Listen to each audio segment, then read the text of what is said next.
welcome. I am so very excited and proud to be standing here at the Franklin Institute with you all. And thank you all for coming as we take on Light's Proposers Day. It's amazing to see all of you here and that you took the time to come here. It's also really cool to know that there are lots of people online with us from across the globe. So thank you all for being here. I'm a double-boarded surgeon in both general surgery and obesity medicine. My specialty was all about bariatrics, obesity, and how we make people healthier. But I'm standing here today because first and most importantly, I'm a mom of 2 kids who are supposed to be here right now, but they're still in bed, but hopefully they're going to show up, ages 13 and 14. And the age of 5, my oldest, Michael, after a year-long diagnostic odyssey, was diagnosed with an ultra-rare lymphatic condition called Kaposiform lymphangiomatosis. My husband and myself, both doctors, had to use Google in order to understand what it was all about. When we read Google, it was dire and scary and all kinds of words I could share with you. And what I had to do was turn to everyone and anyone I knew and reach out, which we did. What we really learned quickly as we navigated the healthcare system, both as a mom and as a physician, was that not only was this lymphatic condition rare, but it affected a system, a body system, that goes completely underappreciated and ignored. And so I am glad you're all here today because we want to make the invisible visible. I think you'll agree with me that if we don't see it, we ignore it. And so Light's plan is to make it visible, both literally and figuratively. Okay, we have a jam-packed agenda for you all today.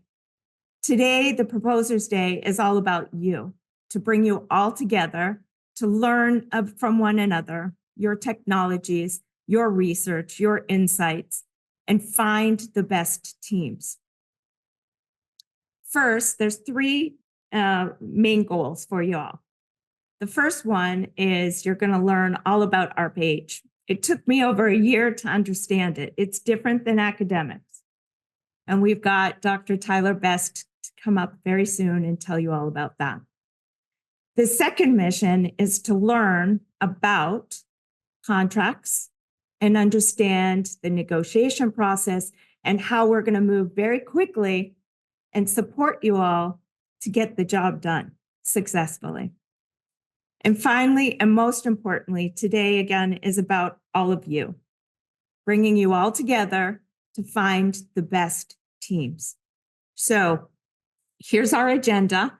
We have a great guest speaker today that I'm very excited that will be presenting all of us, Dr. Rachel Peterson, and we have my entire team, which I would like to thank so incredibly much for putting this all together and getting us to here today. It's unbelievable and really wonderful. So with that, I am going to ask Dr. Tyler Best to come on down. Tyler, I had notes for you, but they're not here. But I will tell you that Tyler was the first individual that I met at ARPA-H. He has been a mentor, a supporter, and I didn't think about the best, but you are the best. He's guided. Never heard that one before. I know. But you are, and Tyler is everything neuroscience. I'll let you tell your thing. Okay. But he is our deputy director of the Health Science Futures Office, Mission Office, and he's here to tell you all about ARPA-H. All right, thanks, Kim. Good, thank you. And to Kim's team too. They've done all the work. All right. So the last name there, Best, yeah, we get that one. But for Kim Steele, one of the other program managers at ARPA-H, it's Cold Steele. She's fantastic. I'm Tyler Best, the Deputy Director of the Health Science Futures Office at ARPA-H.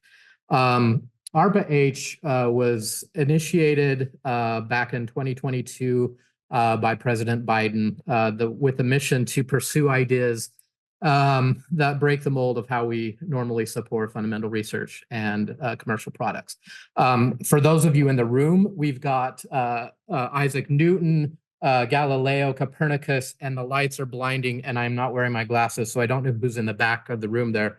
But those are kind of revolutionary figures. Like if you look back in history, they have changed the way we do science, astronomy, math, calculus, et cetera, et cetera.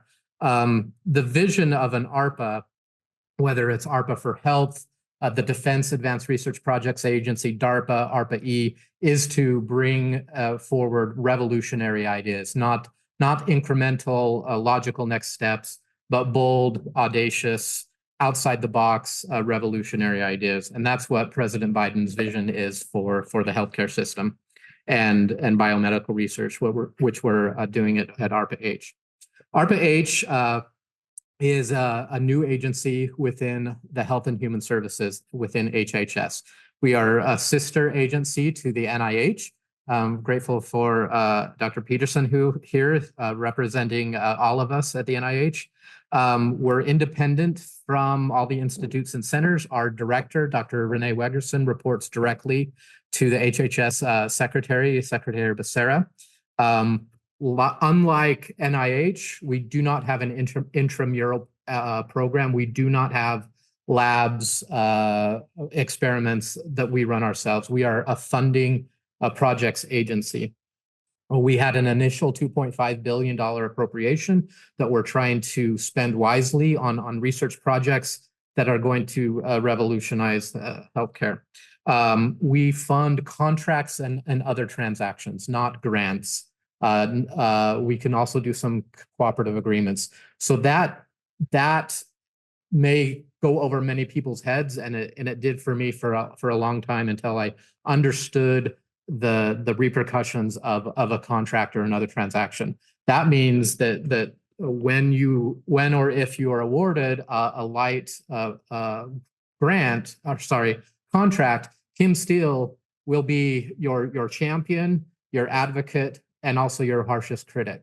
She will be the one that's the gatekeeper to regulate whether or not you get funds for the next round of funding, whether or not your milestones are up to snuff, whether or not you're making progress as you have defined and outlined in your statement of work. It also means that because it's a contract, there are deliverables to be expected of you. We recognize that the lymphatic system is very nascent. There's not a lot of research going on in there, and so there will be some exploration, but it's not, the purpose of an ARPA is not to do exploratory research. It's to produce capabilities, deliverables, and outcomes. And that's the reason for the mechanisms behind which we fund people. We have the ability to fund indirectly, directly other agencies within the government through cooperative IAAs. Our ecosystem is broad, wide-ranging.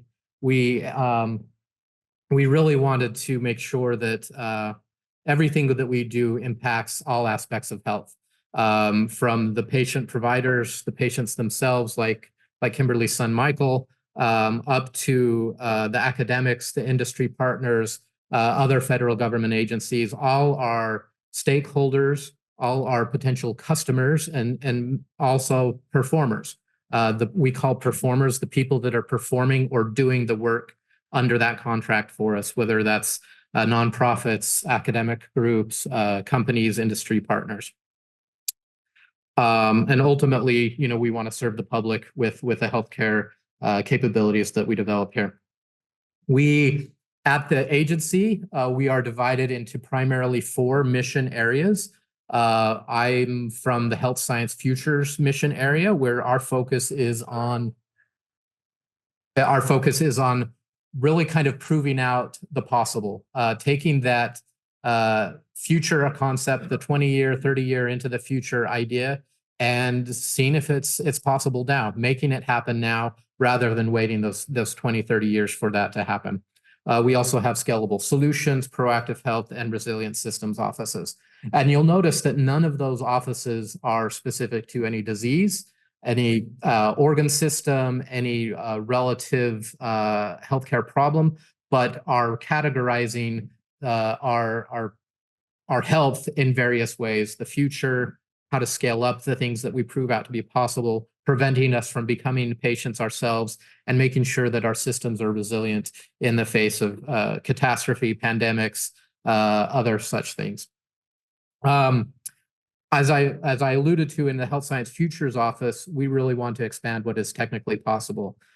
We focus on tools, technologies, and platforms, developing something from nothing, going from 0 to 1, going from 1 to many, and really establishing what is possible.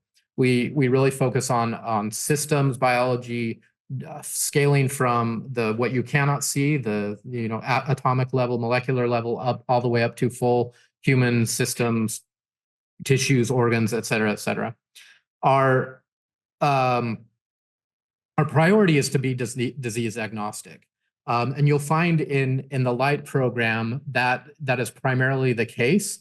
However, the focus certainly is on the lymphatic system and all the associated disorders and diseases that go along with that, but diagnosing that system, interrogating that system to find out what is going wrong, so that clinicians have that toolbox, that, as Kim calls it, an armamentarium, so that she and her husband don't have to go on Google for a year to find out what is actually going wrong, but they can do a rapid test, immediately know there is dysfunction there, and move on from there.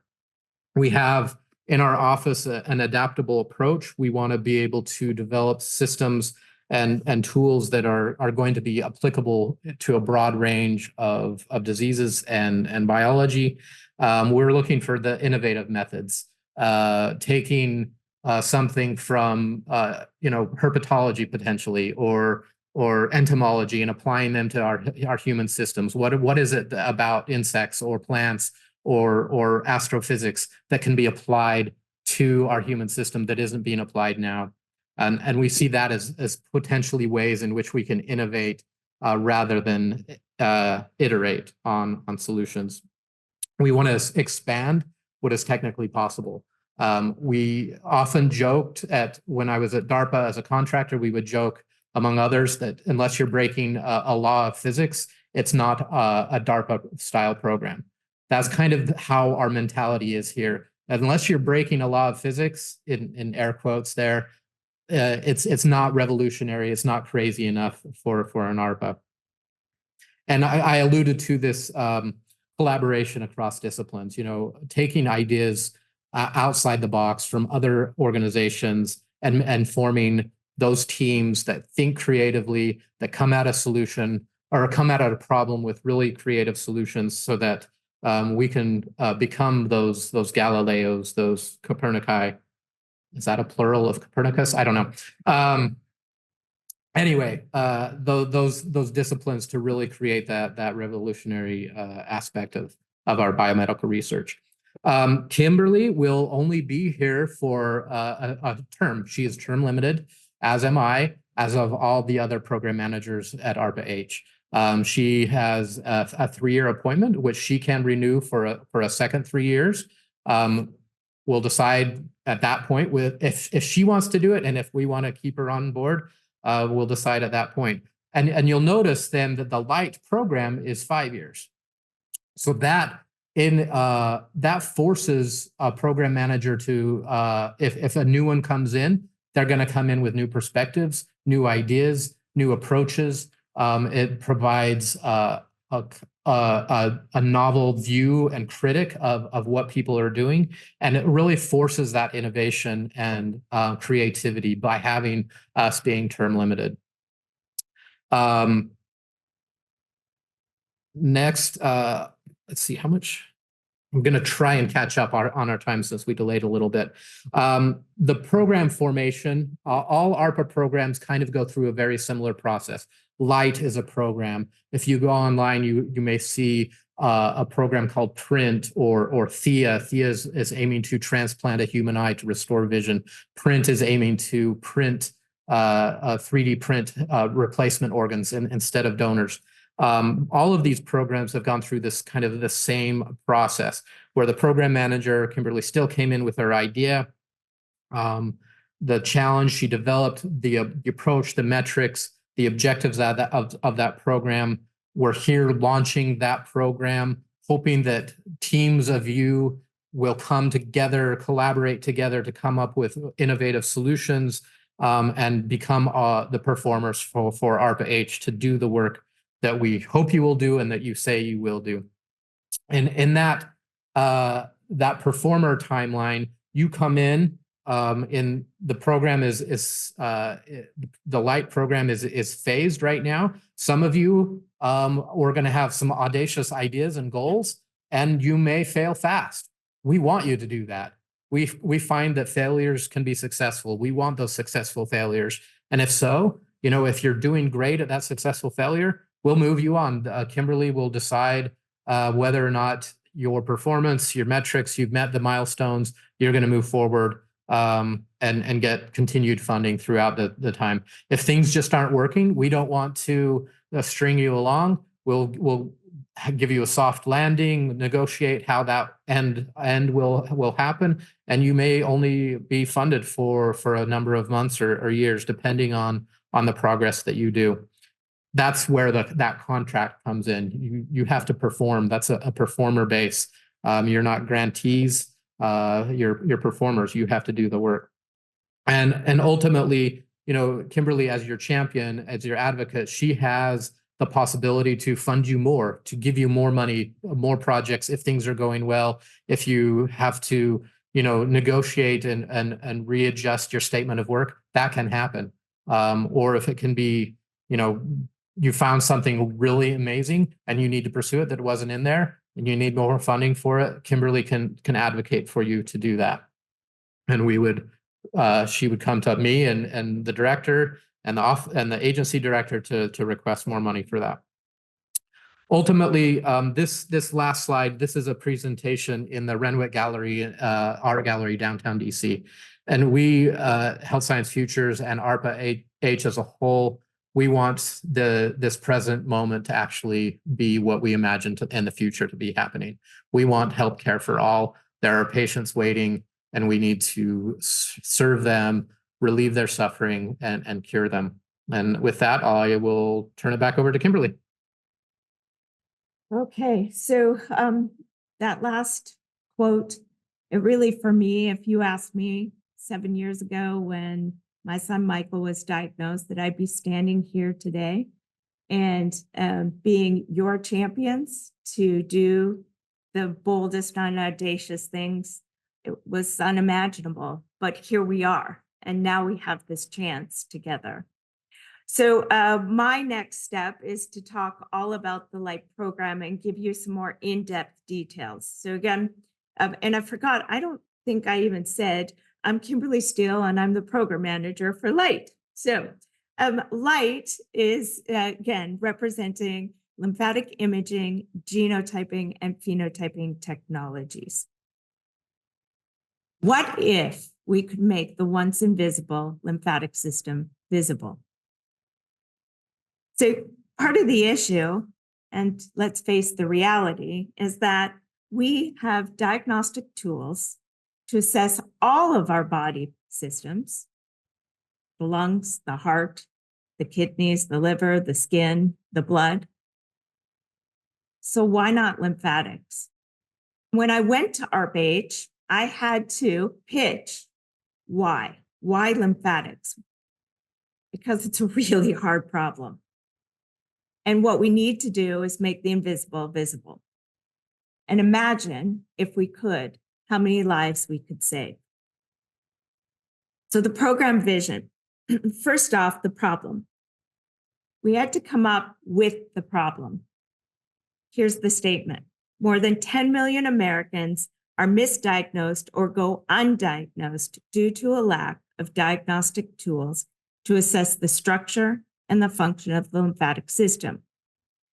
Next, I interviewed lots of you in the audience and more online, stakeholders from everywhere, doctors, clinicians, industry, patients, patient advocacies, and we came up with 3 challenges.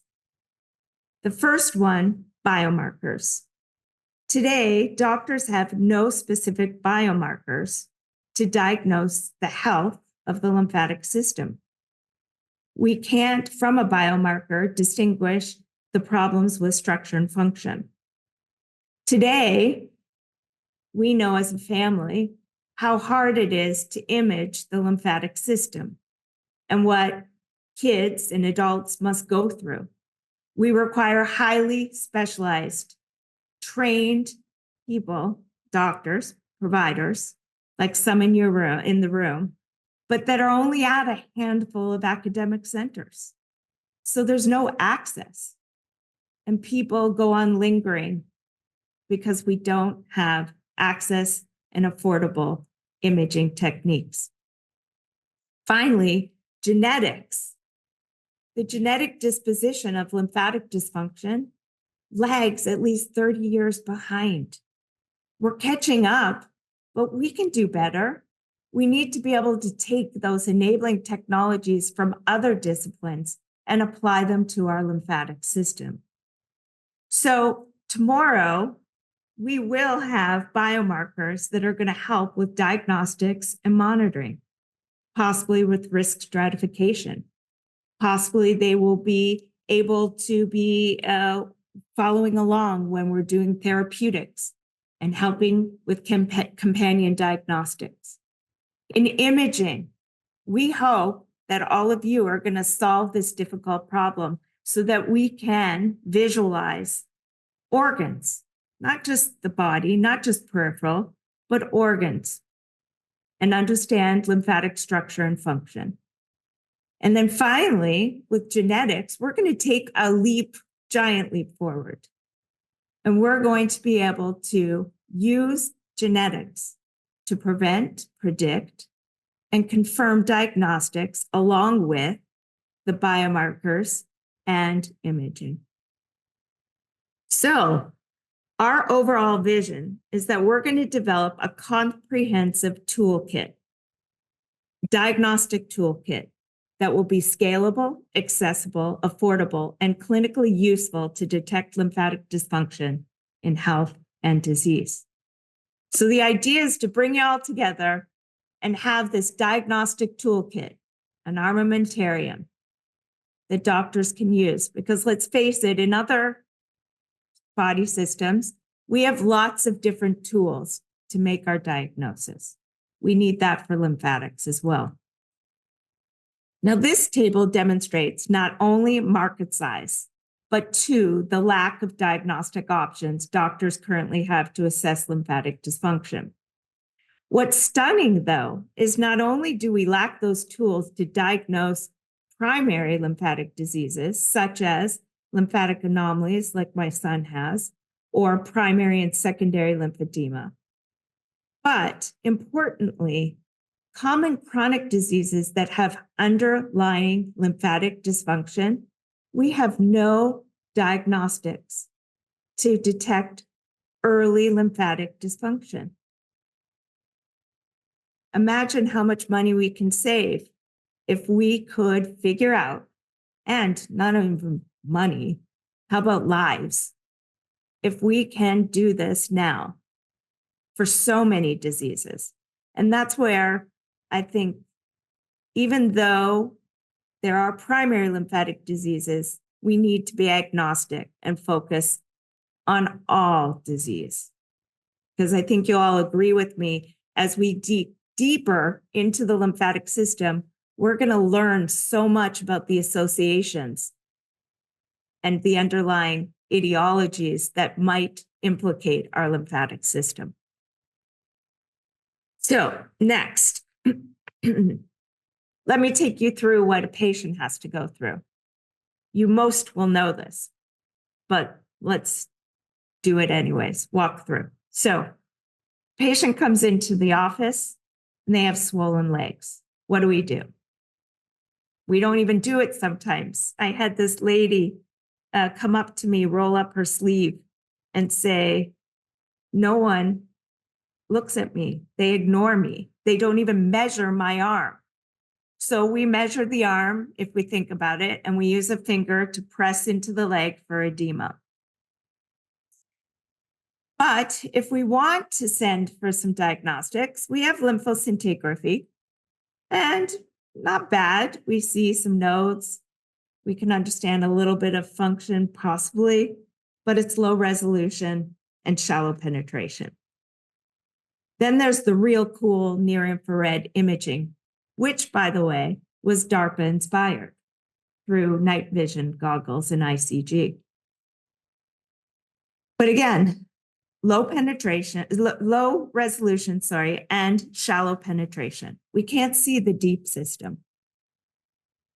I was at a think tank the other week, and we talked all about the fact that maybe we need to start thinking about those perforators and the connections between the deep and the peripheral and how they may impact each other. Not just focus on one, but the entire system. So when we want to get to the deep system, we have MRI.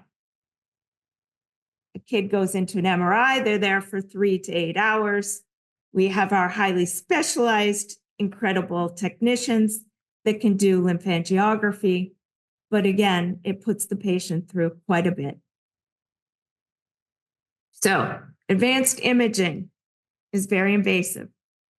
It's technically challenging. It requires intense resources and extensive training, and it's limited to those who can get to places like here in Philadelphia.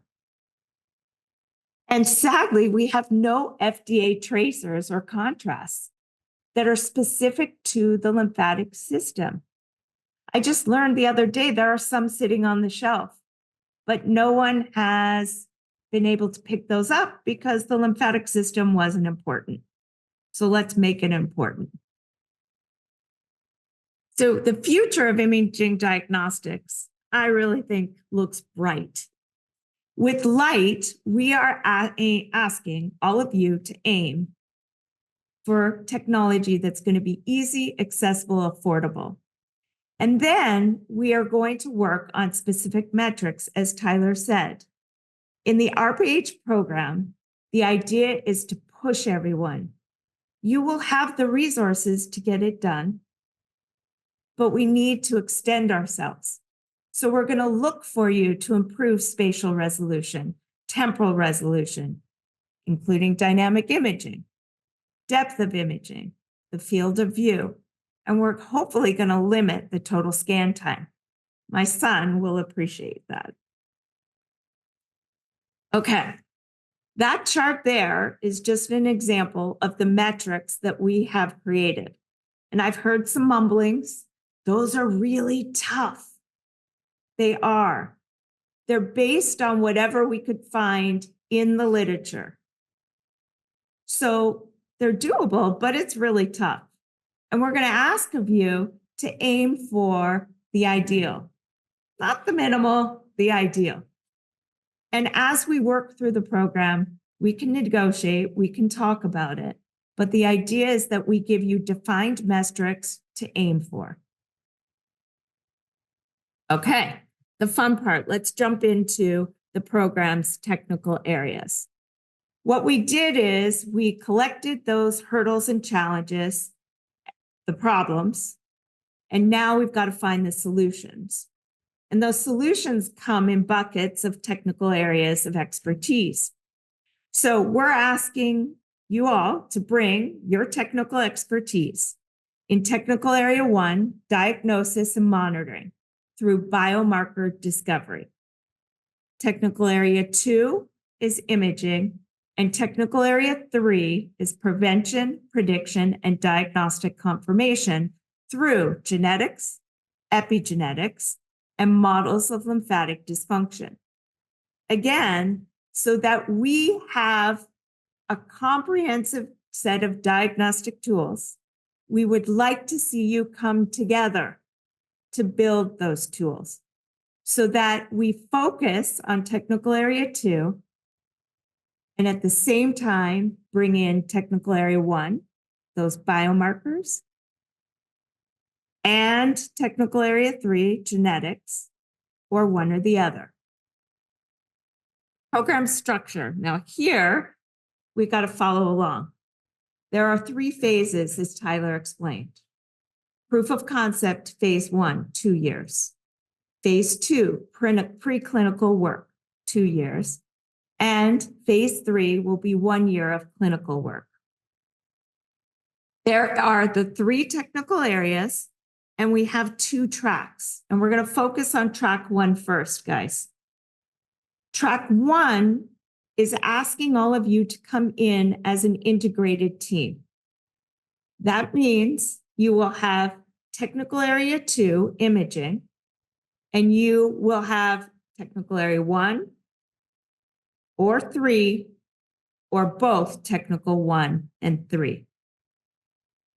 But they must center around imaging.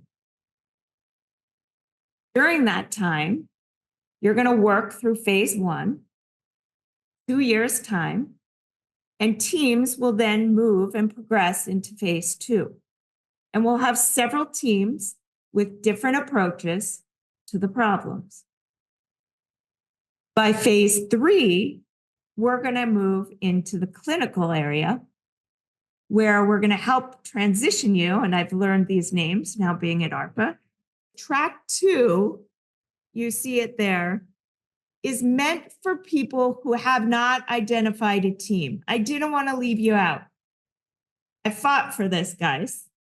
I wanted to allow you to come in with your great idea in one of the technical areas. You have 2 years, though, to work on those, okay, to develop your research and the development of that technology. At the end of phase 2, we're going to have a workshop, and you're going to have to figure out, this was such great animation too when it worked. You're going to have to figure out one of 2 things. One, you organically find a teammate in track 2. You submit a statement of work, we negotiate, and you move on to phase 2 as a team. The other idea is that you find a team in track 1 that you identify with, they want you, you want them, and you work together. So let's dive into the technical areas. Focusing on technical area 1, diagnosis and monitoring through biomarker discovery. You all here know these limitations, but we put them here to recognize them because these are the things we need to go after. They're the hard problems. Biomarkers probably are going to vary from organ to organ because our lymphatic system is so heterogeneous. But wouldn't it be cool to discover that? Obtaining lymphatic fluid and interstitial fluid is really darn hard. Again, I know it from our own personal experience, but we're going to find better ways to do that. And finally, we lack data. We all need to figure out a way to get the data so we're all working together.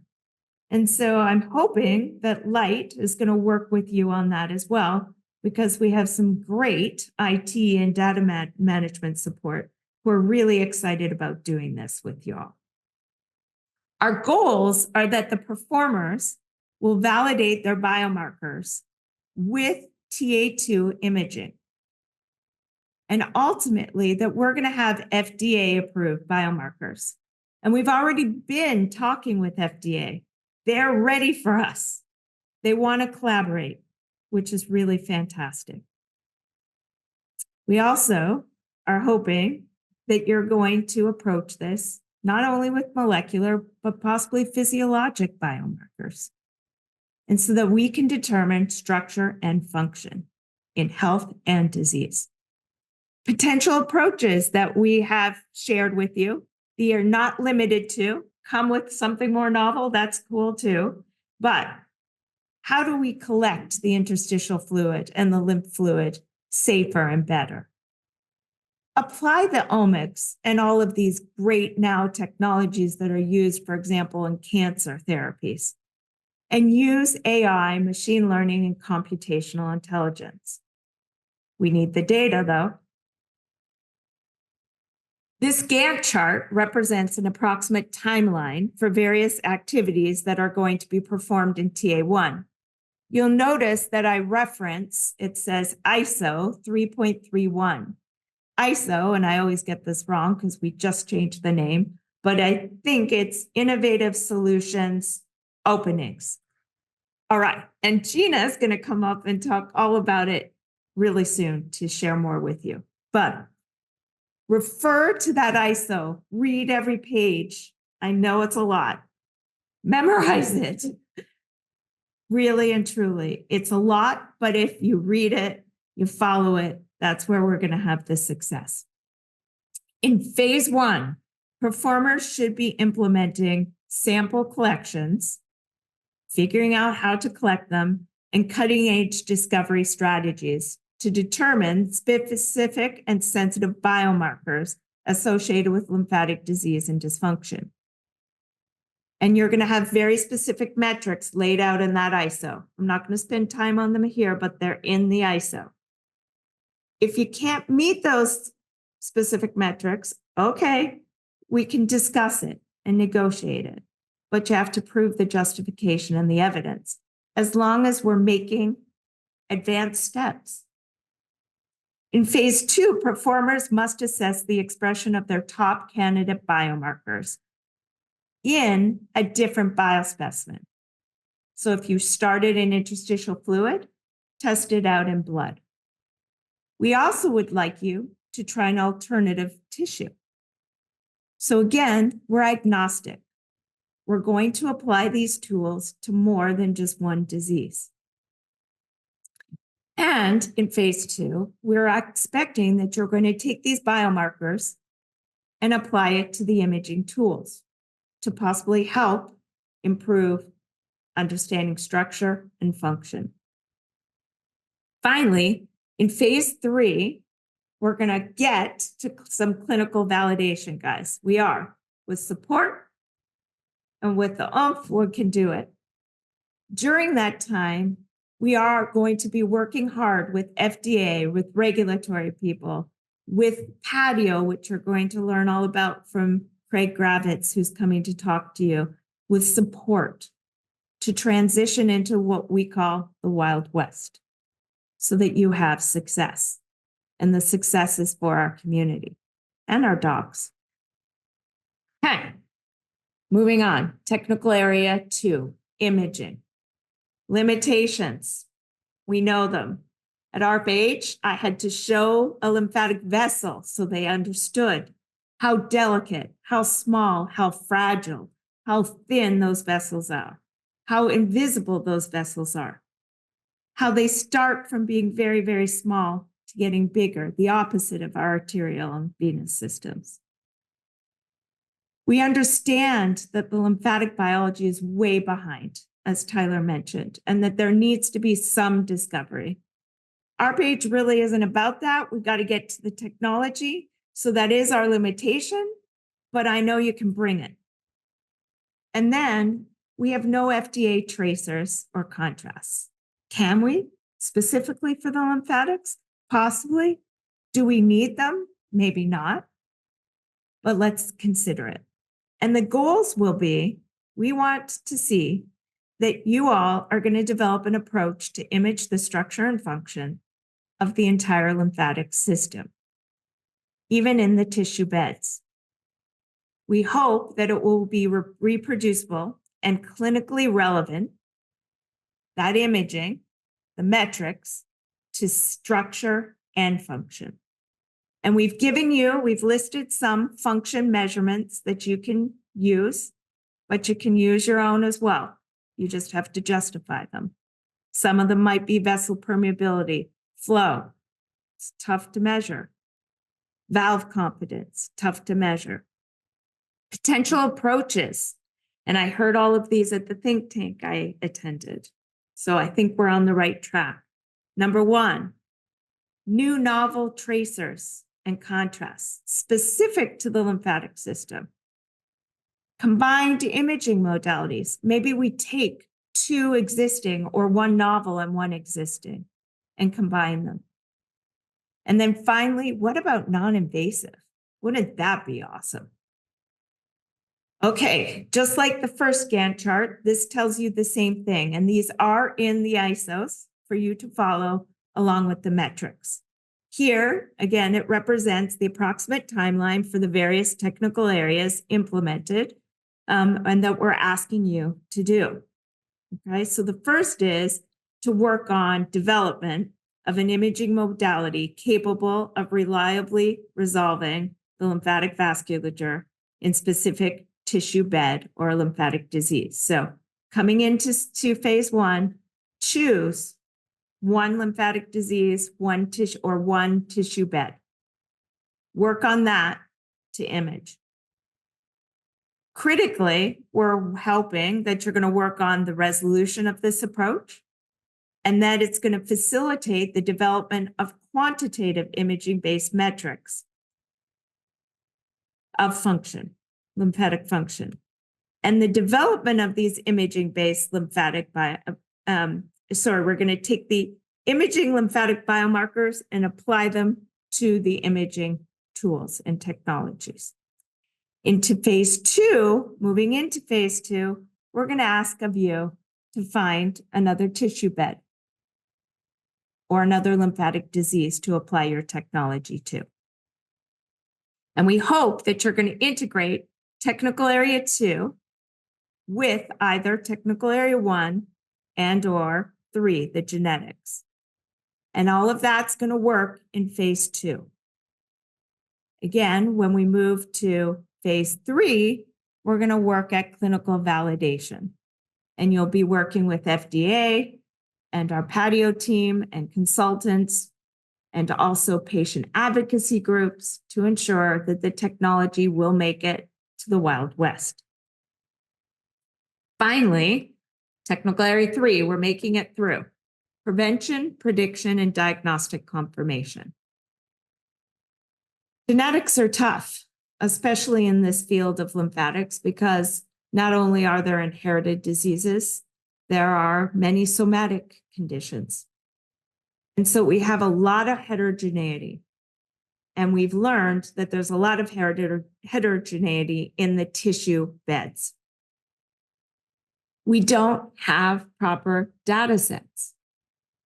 Unlike other big organizations, I think of My Bariatrics and American College of Surgeons, we're mandated to put data into central databases.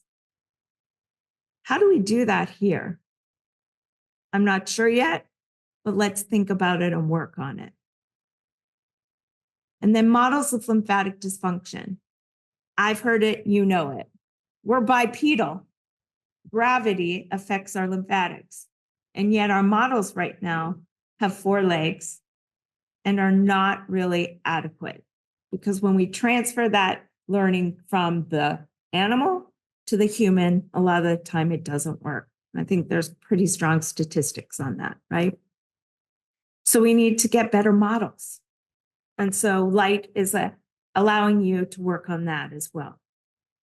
The goal, we hope that you're going to apply cutting edge strategies, ones that have not been applied because we haven't had the support and the resources in the past in the lymphatic space.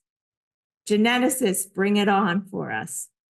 Bring stuff from the cancer fields, from immunology, from wherever to help our lymphatic field.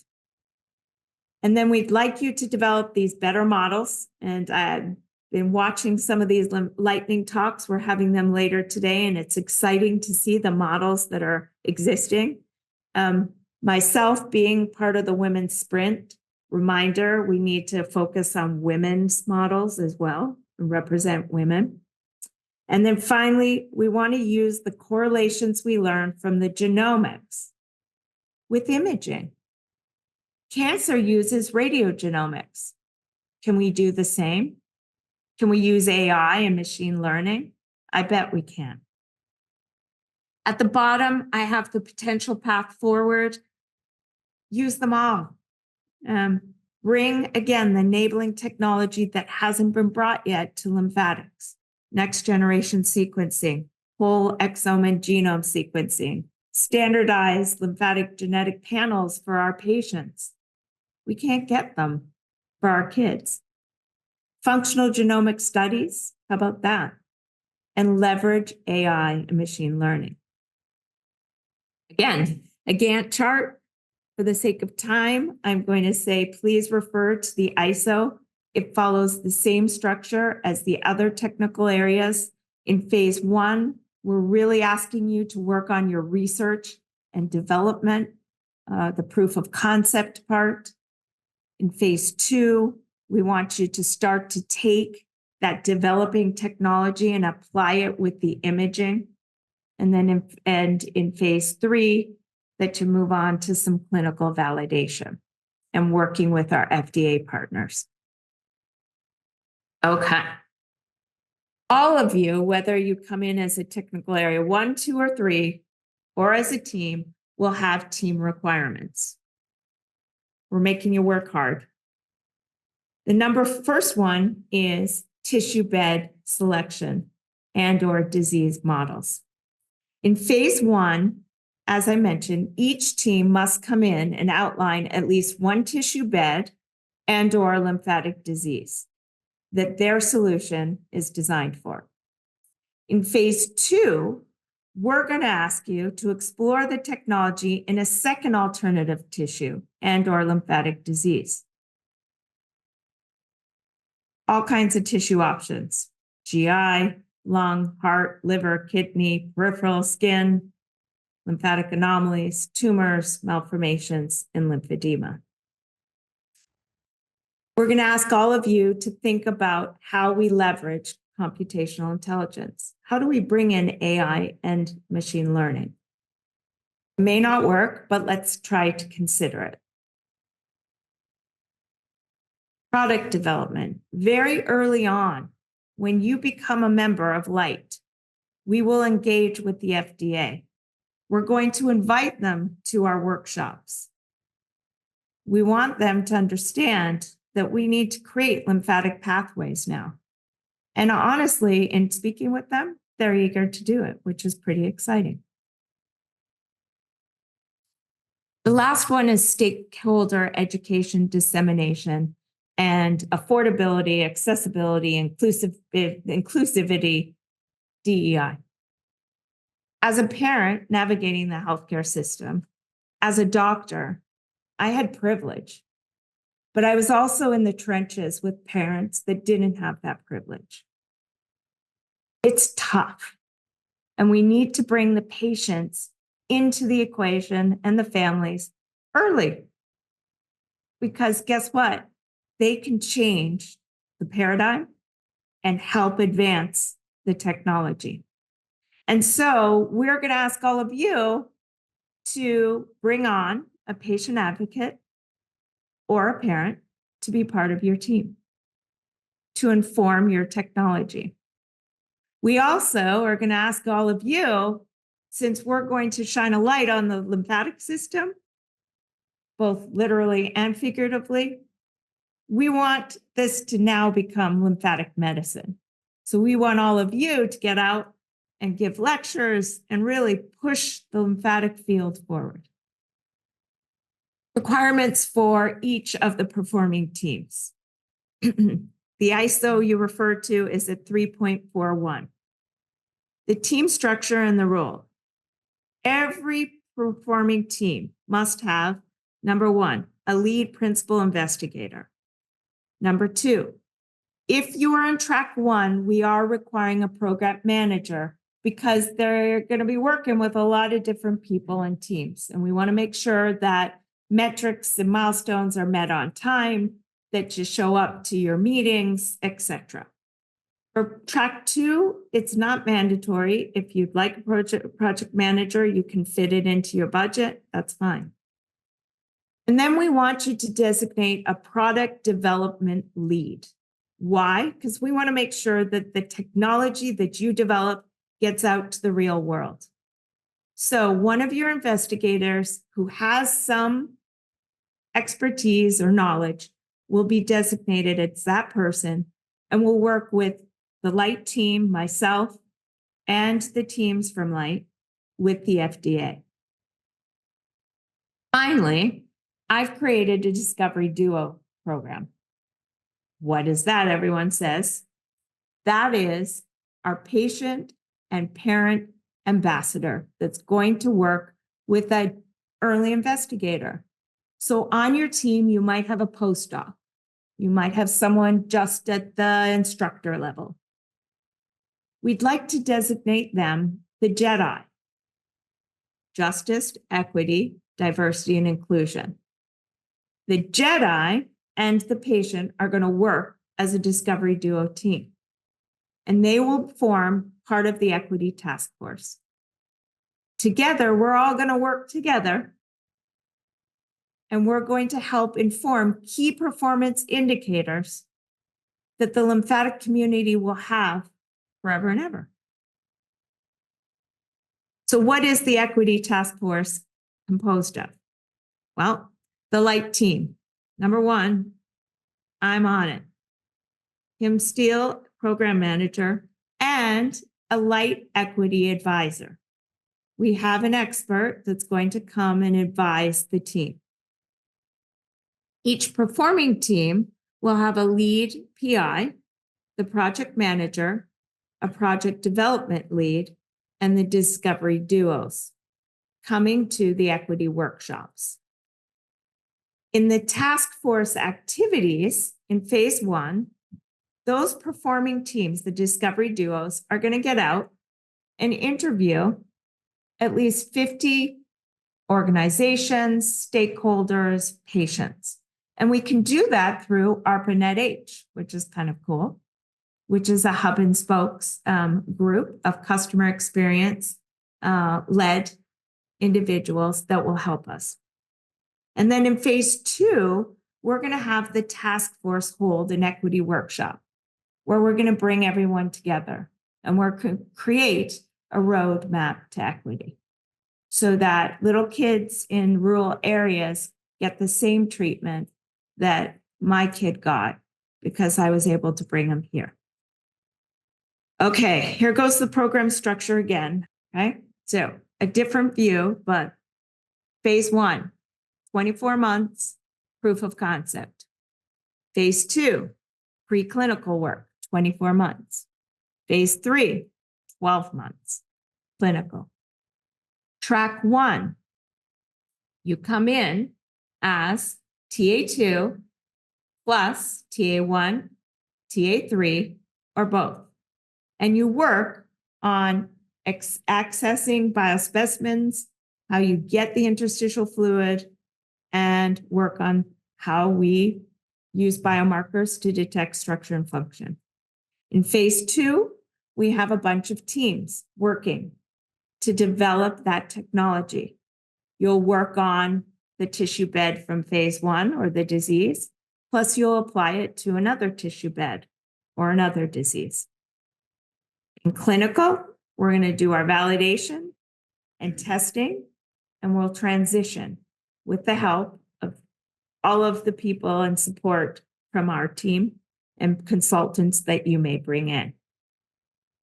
We're also going to have some great workshops, and we'll bring in the FDA and we'll bring in some venture capitalist people for them to look at your technology. Track 2, the tough one. This is meant for the people out there that may have the piece of the puzzle, have great technology or research in one of the defined technical areas, but we're unable to find a team. We hope you will in the first 2 years. TA1, TA2, TA3. You come in. You work for 2 years. We meet several times in those 2 years. You get to meet your colleagues. but then we stop and pause. We have a workshop, and you have 3 options. 1, you integrate. You either move into your own team from track 2 and into phase 2. You find a team in track 1, or unfortunately, you have to leave the program, which I still don't think is an unfortunate thing because you've just had 2 years of research that you wouldn't have had. And hopefully it will move on to greater and better things, maybe at the NIH, et cetera, right? So we're priming you. All the time, from day 1, we will start on FDA and regulatory work. And that's what follows through here. And then, again, all the teams, we hope to think as a group about how we collect the data, how we use AI and machine learning to advance our study of lymphatic medicine. Okay, important dates. I'm almost done. So we are on May 21st, and we are at Proposers Day, all for you. Summary solutions, that 3-page summary solution. I think it's maximum of 4. Due June 18th. Please read the ISO. We'll give feedback at the end of June, approximately. And you will be encouraged or discouraged to submit a full proposal. Now, not to create more work for me, but I will share that some people have been discouraged in the past, made it through and got a program. So it's a possibility, but if we're discouraging you, and there needs to be some effort put in to fix it. Full proposals will be due, most likely in July sometime. And then we are hoping and aiming for contracts and a launch party, kickoff on late 2024, end of 2025. Not a party, but a celebration. And then I'm just going to end with this. As I navigated this healthcare system, I saw brilliant people, but we work in silos. I know it because I worked in a silo at Johns Hopkins, because that's the way the system is built. We're so busy for political reasons, for fear of being scooped, because it's tough. We're working hard. But what I did learn quickly was that when we bring people together, and our Michael, who's sitting up there, because I see him now, was a power of one. He brought people together. And he's now a freshman in high school. And I can brag, he just finished 6 AP classes and is scoring really well in high school. And it's because of all of you. So we do ask that you really think about forming the best teams and being one of these revolutionary people on the wall, because we can do it. And with that, I am going to turn it over to Gina Perry, who is from our business office, and she's going to teach you and talk to you all about contracting. Good morning. My name is Georgina Perry. I'm an agreement officer under the Business Innovation Division. The agreement officer for this program is Tracy Newsom, and she will be your point of contact moving forward. She was just not able to be here today. So the LIGHT program was solicited utilizing an ISO, like him previously stated. And the reason why we elected to utilize an ISO versus a BAA is that a BAA is limited by the FAR and by FAR Part 35. So an ISO allows us an opportunity to be more flexible and an opportunity to negotiate terms and conditions and subsequent awards that are being issued. Some of the basics on an ISO is that an ISO is merit-based. In a merit-based environment, we're looking for the best solutions that are revolutionary and innovative. An ISO also allows the government to focus awards on technical quality. An ISO is looking for the best ideas versus price. So there will be more weight given to the best ideas versus the price. An ISO allows for a variety of approaches to a problem and not one singular solution. So while the process will be competitive, the proposals will not be compared to one another. And also an ISO allows for flexibility as to the type of awards that may be issued. The summary on the ISO. All awards under this ISO will be other transaction agreements, which is a little bit different from the other ISOs that we've issued. The ISO does encourage that all types of teaming arrangements be proposed, so you're not limited to certain teaming arrangements. The ISO, once again, does not have a funding limit or a ceiling because, once again, we're looking for the best quality and the best ideas. So we don't want you to be limited by a budget. While we don't want it to be too high or too low, we just want it to be realistic and to mirror the solution being proposed. Proposers who submit a solution summary may submit one as a full proposal as a prime awardee, and you will have an opportunity to submit more than once as a sub-proposer.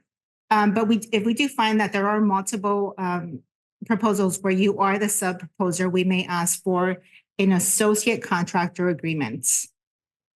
Questions are encouraged and highly encouraged to be submitted. And any questions that are submitted and responses will be provided on SAM.gov. We expect that full proposal evaluations will be completed by October 31st, and the notifications and negotiations will begin shortly thereafter.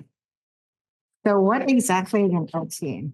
So an OT is a form of a contract. It's just not a FAR-based contract. So you will have an offer, you'll have acceptance, and you'll have consideration.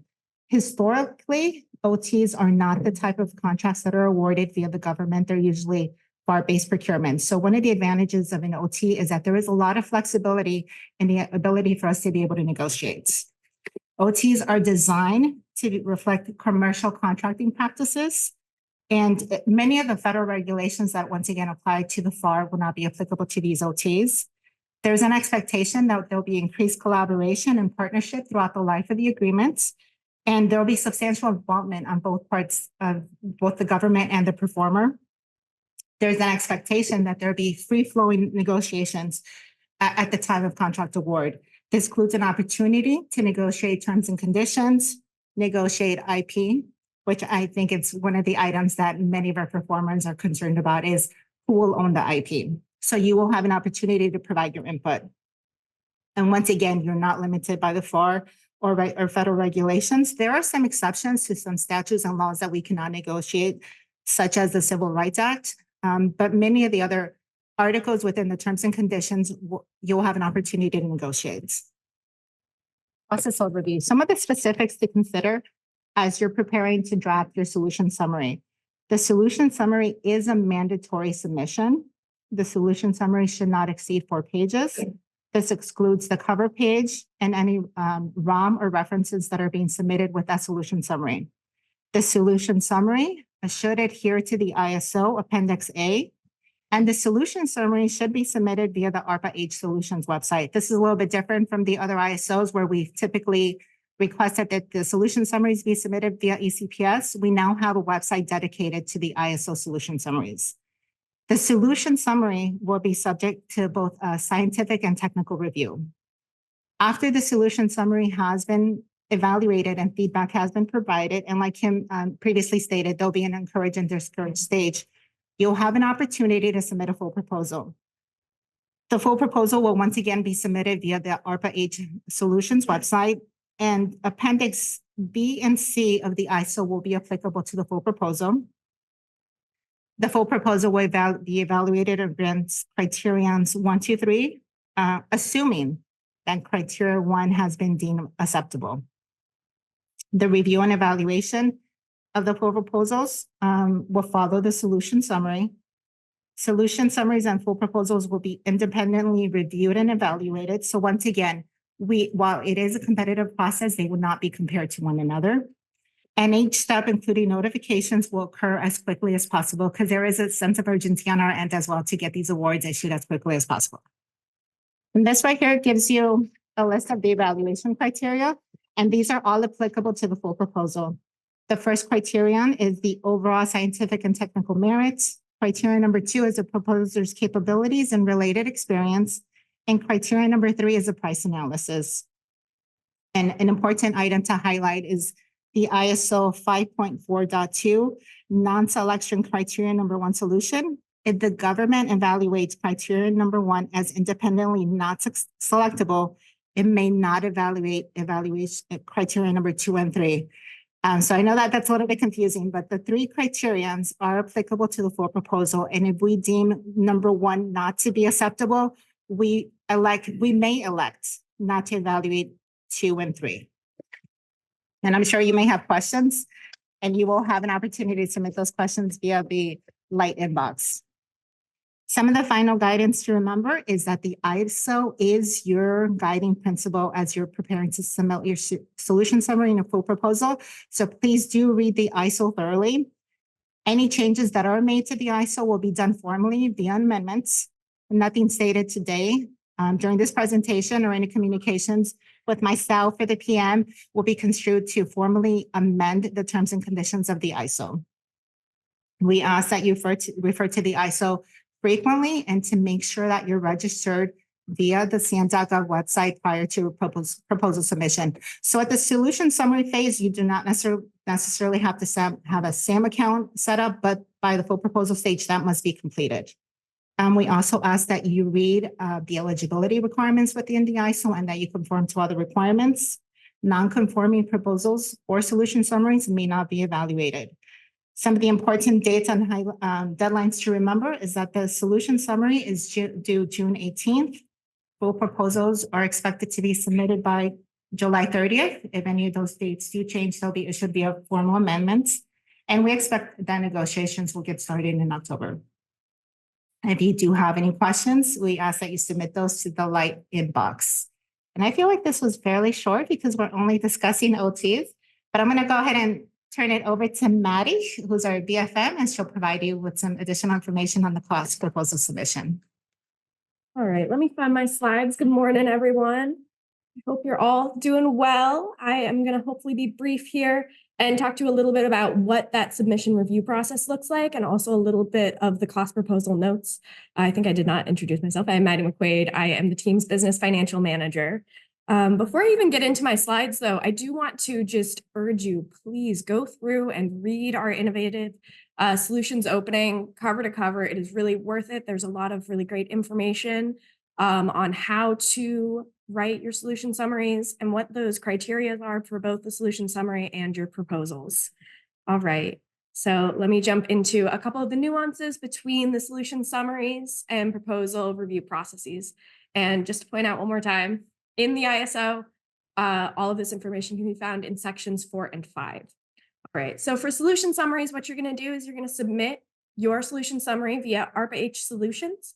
And you're going to ask me, hey, Maddie, I submitted on Friday. When will I hear back? Unfortunately, we will not start the review process until after June 18th when that window has closed. So you will hear after that point. So the next step that we're going to do is a conforming review. We're going to make sure that you have taken a look at all of those requirements and that you have conformed to our format. You've included all of your important documents. Did you get it submitted in time? Do you have all of your technical requirements? And then we're going to move into the next phase, and that is SME review. Now, if you don't know, an SME is a subject matter expert, and they're going to take a look at your solution summary, and then they're going to work with Kimberley Steele, our program manager, to actually get a formal review of your solution summary. And after that, the PM will make a recommendation, whether we encourage you to submit a proposal or discourage you. And as Kimberley mentioned earlier, even if you get a discourage, you can take that feedback and figure out, okay, what do I need to retool if you do feel strongly about proposing. Now for proposals, there's a couple more steps. I'm just going to run back through those quickly. All right, you're going to submit it again to ARPA-H Solutions. We're going to do our conforming review, make sure that all of the required pieces are there. And then the big change is we're going to actually send it out to federal reviewers as well, so that we get the right eyes on your submission. And now those reviewers will work again with Kimberley. All of those recommendations will come together. They will have a discussion, and the PM will then make a recommendation to our science review officer. And that person is going to ultimately make a determination of whether your proposal is selected or non-selected. And then, as Gina mentioned, we will go into negotiations on contracts. All right, I'm going to run through this quickly, but we have a couple do's and don'ts. So do make sure that your cost estimate includes all of your funds requested, and you've broken it down by fiscal year and phase. The other critical piece is that you have all of your supporting documentation. If you have subcontractors, prime costs, if you have any items that are over $10,000, please make sure that you are giving us some kind of documentation, quote, why you need that piece of equipment or item. Again, please itemize all of your subcontract costs. Those are really critical for us to make a determination while we're reviewing. And then finally, make sure that your proposed costs are realistic for your statement of work. And I can get into that a little more in the don'ts section. All right, here's a couple don'ts. These are mostly my requests. Please, when you're looking at the cost proposal spreadsheet, do not change any of those formulas. It's going to mess it up all throughout the sheet, and it's going to make it very difficult to review your submission. Please don't delete any rows, columns, or worksheets. If you don't need it, just go ahead and hide that. And then finally, please don't cost strategize. Let us know what you really realistically think that this work is going to cost, and that's going to help us review. All right, I'll pass it back to Kimberly. So far, I think this has been awesome. And I thank you again, once again, for being here and for those online as well. To start the next part of our agenda, I have the distinct pleasure of introducing Dr. Rachel Peterson, who is Chief of Staff of all of us. And when I first started at ARPA-H, I was introduced to many people at the NIH. And one of the programs is this fantastic program where they're collecting a lot of data. And so I thought it would be fantastic that you all hear about the possible opportunities to be collaborating with the NIH. And so with that, I would like to introduce Dr. Rachel Peterson, who is Chief of Staff of the All of Us Research Program. Thanks, Kimberly. I want to thank Kimberly, Tyler, Maddie, Josh, and the entire ARPA-H team for giving me the opportunity to speak to you all today. Just in the spirit of full disclosure, I am not a doctor. I just play one on TV. But no, I get to work alongside amazing clinicians and physicians at the NIH and across the country as well. So I'm here today to talk to you about this platform and access to patients that we've put together to support rapid translation and discovery. And so, you know, what better sort of marriage and sisterhood I see than ARPA-H and the All of Us Research Program.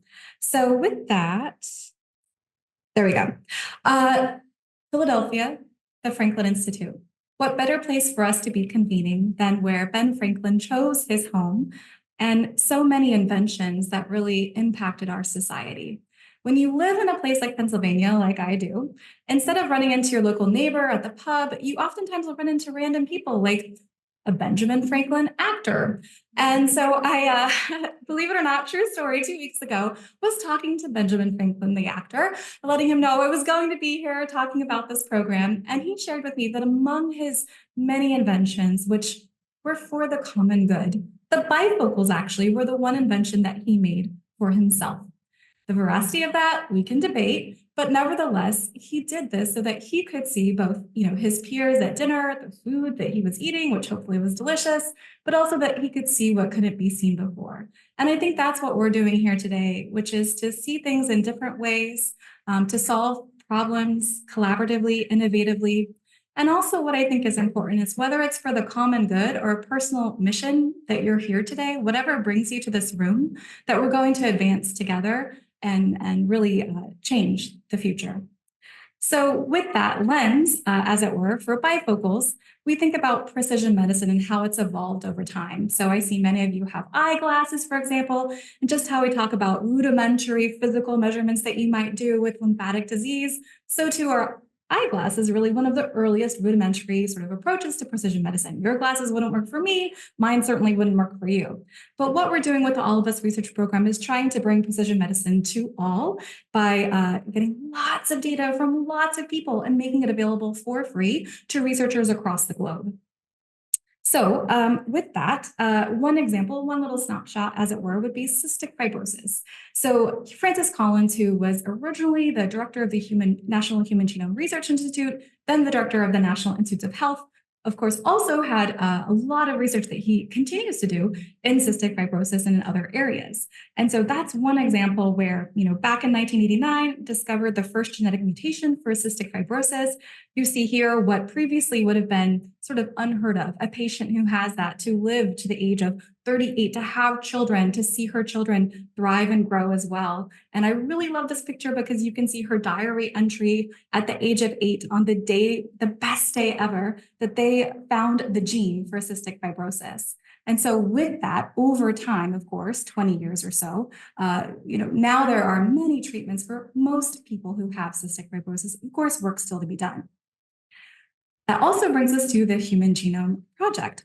And so the All of Us research program is really like the next iteration. So just bear with me on this little history story. But the Human Genome Project, of course, took 13 years, $3 billion, and really was based on a small number of anonymous volunteers. You can see here the sort of ad in the paper searching for people to take part in it. In addition to these ads, there were, of course, also letter writing campaigns for people against doing the Human Genome Project. And yet to this day now, we have, of course, all of these advances. So fast forward another 15 years, and now we have people who have electronic health records. The cost of sequencing went down below $2,000, and people were generally receptive to research. So that's where President Obama announced the Precision Medicine Initiative in 2015 at his State of the Union address, really the predecessor to then, of course, President Biden announcing ARPA-H. And so what we have here is our goal to collect data from 1 million or more people living across the United States to accelerate research and improve health. We are providing this platform, this data available to researchers with the hopes of delivering precision medicine treatment and care for everyone. We have a lot of building blocks behind the scenes that put this together over the last sort of 8 years. And so that includes genome sequencing centers, genetic counseling resource, our biobank at the Mayo Clinic, other centers for acquisition of data and technology and so forth. But ultimately what that has resulted in today, and we are still open to enrollment and growing, is over 800,000 people who have consented to take part in the program. And of course, everything that they do is optional and voluntary. So of that, we have about 549,000 people who have shared all of the initial steps that we want. That includes a biosample that's suitable for sequencing. That includes various surveys, physical measurements as well from within the clinic, and authorizing to share their electronic health records. We are, of course, across the country. Anyone can enroll from anywhere, but we do have, of course, also physical locations. So on our map where you see greater saturation, for example, is, for example, the state of California, 100,000 people, 82,000 from Arizona, and so forth. We are all the way from Alaska and Hawaii to Puerto Rico. What we want to do, again, is make this data available to you. One of the differences when we set out to create this program is that about 90% of the world's genomic data and research was on people from white European ancestry. So we wanted to be intentionally different and to really overrepresent many groups. We are not a representative sample of the United States on purpose. In fact, common and rare disease is overrepresented in our data set, as well as the participants who have joined, majority of them, over 87%, are from some kind of background that is usually underrepresented in biomedical research. So that can be on the more traditional sort of self-identified race and ethnicity. That can also be identified based on rural area, access to healthcare, disability status, we carefully measure as well, and so forth. Right now, primarily our enrollment is 18 and over. We are piloting 0 to 6 as well.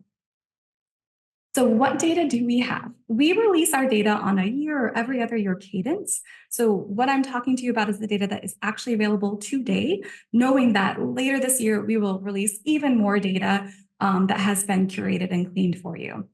So right now, of course, we do participant surveys that includes personal and family history, social determinants of health, mental health and well-being. We collect the electronic health records.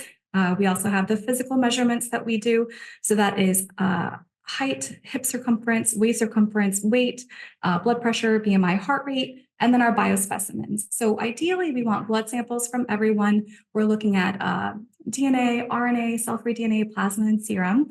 When we can't get that, or if someone's in an area where we don't have a facility to get to them, we also will do saliva as a backup. And then we also collect urine as well. We have ability to sync mobile devices such as Apple Health, Fitbits. We have a pilot where we're giving people Fitbits as well to get that information on their movement, for example. And then we're doing a lot of analysis on their samples, with the future goal being to make the samples that we've collected as well available to other researchers. So another one of the things that we try to do differently is we're giving individual results back to participants that want them. So if they choose to receive it, there are 4 possible reports that they can receive. There's more of the recreational genomics, so the genetic ancestry, the physical traits that some people like, and we have given that to over 171,000 participants. We also, a little over a year ago, began delivering genetic health-related results. So we have 2. One is the hereditary disease risk, sort of equivalent to the ACMG 59, for people who have a hereditary or likely, a pathogenic or likely pathogenic hereditary finding. Those results are delivered through a genetic counselor. And then we also have the medicine in your DNA report. So over 100,000 people each have received those reports if they've chosen to. And you can see here on the slide that about 3% have received that pathogenic or likely pathogenic result. And also over 91,000 have received a pharmacogenetics result that could impact how their body processes the medication. And what's interesting is we can look at that alongside the electronic health records to see who has been given this medicine, for example, and follow that over time. So some of the things that come from having such a large data set and a novel data set in terms of its diversity is new genetic variants that are being identified through this. So, you can scan these QR codes, but these are some of the examples of the findings that we're seeing. For example, 7,000 variants linked to serious health conditions which had never been observed. And then again, I want to focus on what's available to today and what's to come, thinking about your 5-year timeline, the 2 years, and then 1 year approach. So right now, the data that we have are in this cloud. It's called our researcher workbench. And the idea being to decrease the cost of access and maintaining that over time, and to, of course, ensure tracking and security, given the many kinds of institutions, researchers, and across the globe that can access this data. So we have at the top what's called the public tier. Anyone can go right now to researchallofus.org, go to our data browser, try typing in things like lymphedema or venous insufficiency, and you can actually see instantly, sort of the initial counts that you'll see, distribution by age, race, ethnicity, et cetera. So that's all publicly available. You can also look at our survey tools and so forth. And then if you'd like to register, you can have access based on your institution to a registered or controlled tier. And one of the things that's really important to us is increasing the speed with which you can get access to data and then also access to this information. And so we have less than 29 hours is the average time for a researcher to get onboarded onto our researcher workbench. And the way that we do this is through institutional confirmation. So an institution will have an agreement. Right now, we are open to academic, not-for-profit, and healthcare institutions across the globe. We are working to pilot later this year for additional institution types. So you can certainly ask me if you have more information, but it is our goal eventually to also expand to commercial institutions, for example, who are doing research. And then at the individual level, you create an account, verify your identity, complete mandatory training, sign our data user code of conduct, and then you have access to the platform. It does not require IRB approval in this environment. It is a passport access model. So what you do is you describe your different workspaces, what you're doing, and that is then made publicly available from a transparency perspective and in compliance with the 21st Century Cures Act. And then you have essentially ways that you can use SAS, RStudio, Python, Jupyter, shareable workspaces, and so forth. So this is something that we, again, have created. All researchers, when they log on, have access to $300 in free compute credits. After that point, your institution would fund any additional compute credits, for example, if you're doing GWAS, et cetera. So remember, I'm not a doctor, I just play one, right? So I'm just gonna walk through really quickly what it would look like to do a genome-wide association study in our platform, for example, on type 2 diabetes. So you're logging into the researcher workbench, you're creating your workspace, you're describing it, knowing that that's going to be publicly available. And then you select your cohort. So you're going to build it. This is the age range that I'm looking for, these kinds of medications or these codes. And then you basically develop your data set. So if you have an algorithm that you're looking to validate in our data set to see how it compares, and then you run it through our researcher workbench. And then you can see, for example, here, the GWAS time took about 20 minutes and it cost $37. So again, we're trying to really ensure that the translation of this information is then used by researchers like you. So right now we have about almost 11,000 researchers who are using this, the researcher workbench. And we have a goal really to ensure that this investment that's been made by the government is now accessible to you and can help to advance other similar efforts that have very fast timelines and goals that wouldn't have been able before this to be accomplished. So if we just look, for example, we did a fast data poll. We're so excited to be here today. And so we looked at primary lymphatic disease, lymphedema, lymphatic tumors, lymphatic malformations, lymph node biopsy, and venous insufficiency. So in the blue is the number of participants that we have, and then trying to show you the whole genome sequencing that we've done in that sort of red or sort of pinkish column. And then we have also done some long read whole genome sequencing, only 1,000 participants so far, but more is coming. And so this just kind of gives you a sense of the numbers that we have, knowing, of course, that oftentimes what you're looking for are things that are going to be undiagnosed, misdiagnosed. So, of course, there's vastly more information in our data set that may be relevant to you. This may be hard for you to see on the screen, but then I've also just sort of shown it broken down by age, as well as by race and ethnicity for some of these different disease groups. And then similarly, if you look at other disease areas, so Alzheimer's, autoimmune, chronic kidney disease, liver, HIV, IBD, et cetera. Again, this is just a quick, so it's not a comprehensive number of participants, but you can see here the number generally that we have in the first column, and then the number of participants in those rows with at least one lymphatic disease or condition, and so forth. So this is just to give you a sense of the data that are in there. Opportunities to innovate together. So that's what's available to institutions right now today. Some of the other deeper work that we're doing, especially as you look more towards your out years, is what we're calling study partnerships. The 21st Century Cures Act actually instructs us and compels us to look at public-private partnerships working together. And so one of the ways that we're doing this is what we call ancillary studies. We've brought in 550,000 people essentially who are eager and ready to do more. They're a research-ready, research-receptive audience. And they're waiting for us, like, when are you going to do another survey? When can I give more biosamples, right? And so what we want to do is then, of course, make that accessible to others who would like to leverage the data and leverage the platform that we've built to make the best investment and the fastest time. So this can reduce time and resources. It's a research-ready cohort. We always are looking to add more data types over time and to look at novel ways of, tools or data. So one example here is the Nutrition for Precision Health program. This is funded through the Common Fund at the NIH. And what we were able to do is, you can see the US map.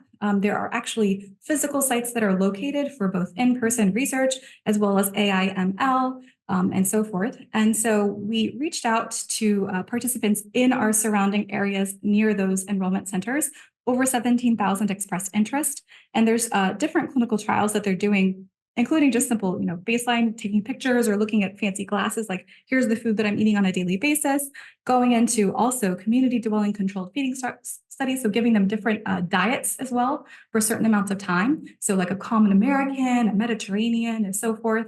And then finally, really seriously, domiciled controlled feeding studies. These numbers may not look large, but the goals are actually quite large for such a sort of strict controlled environment like that. That's one example. And we have other sort of ancillary studies that are in development, and they would be interested to talk with you about as well. So again, some of the benefits include biosample collection infrastructure, opportunity to experiment with novel data types, delivering actionable health results to participants that we have experience and infrastructure to do responsibly. We have established community relationships and trust, diverse participants as well, and just the ability to work together. So this is, again, I want to thank Kimberley for giving us the time today. And so this is not to really limit you, but depending on the technical areas, if you're only going for technical area 2 over all 3 of them, these are just some examples of, opportunities, impact, possibilities. We don't want to limit you in any way, but for technical area 1, the diagnostics and monitoring, we also have an example here for the imaging. Again, as you get further along in the 5 years, if you continue to be successful. And then finally, for the prediction and diagnostic confirmation as well. So conducting rapid GWAS to study genomic contributions. And so with that, I will just say thank you. I have 2 email addresses here. One is, please reach out to ARPA-H Light for any questions about Light. But if you have questions also about, as you look to propose something, if you are considering working with us through this, we have a partnerships email address here, all of us partnerships at od.nih.gov. And so with that, I will just say thank you.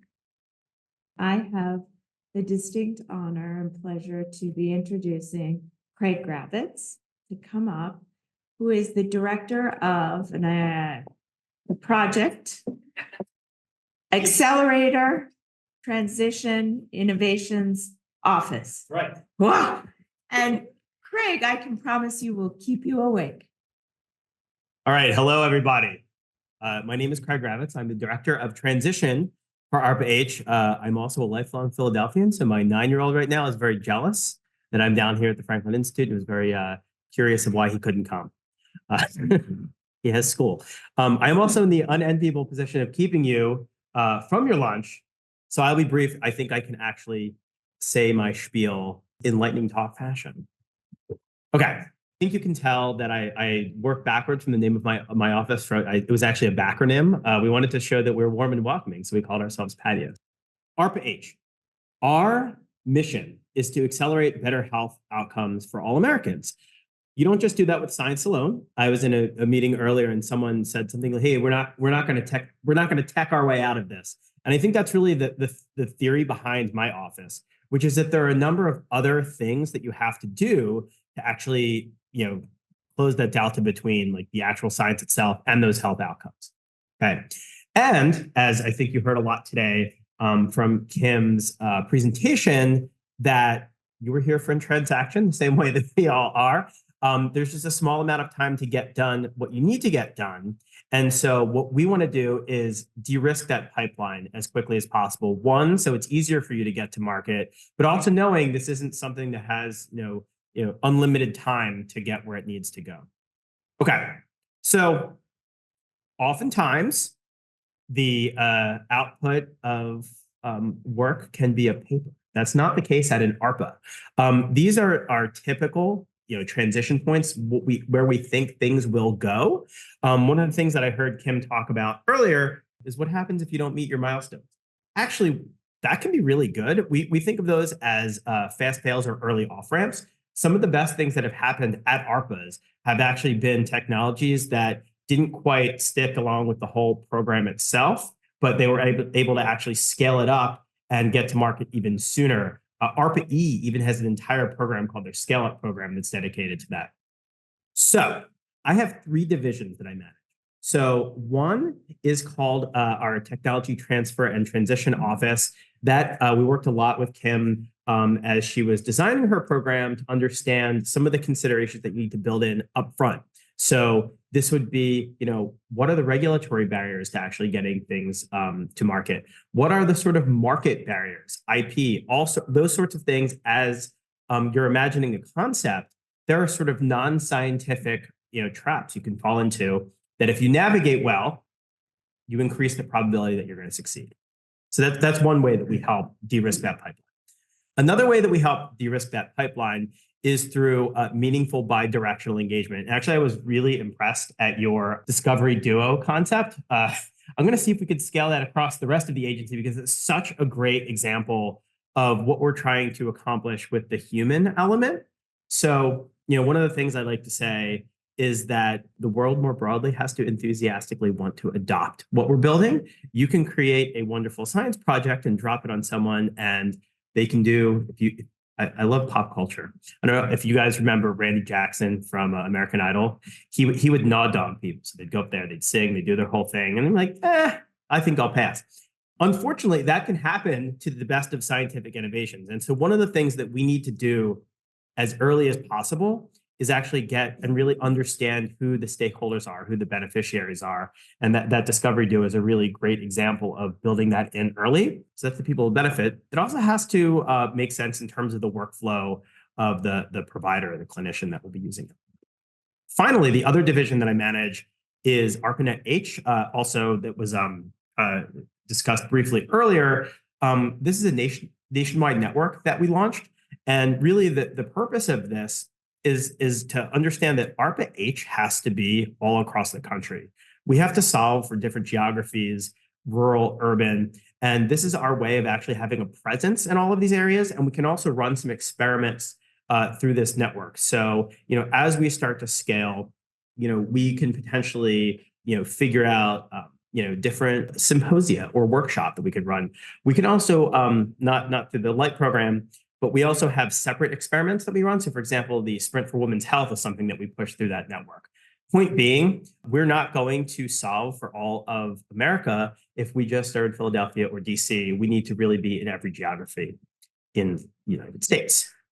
Finally, I just want to do a quick zoom in on one of my divisions, which is our Technology Transfer and Transition Services division.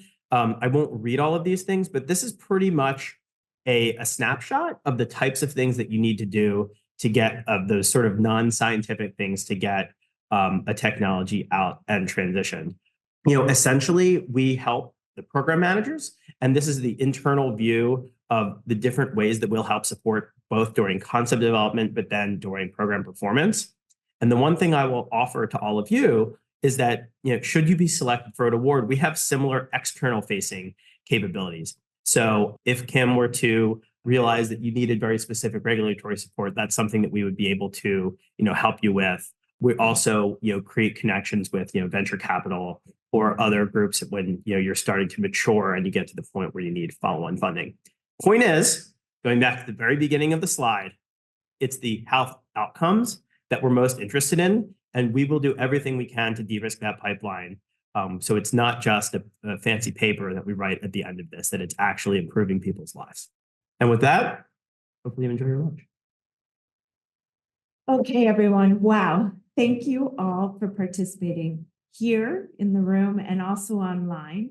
And with that, go enjoy some lunch. There is an eatery here if you want to stay here. And at the end of all of this, I am hoping to bring my sons down to introduce you to them.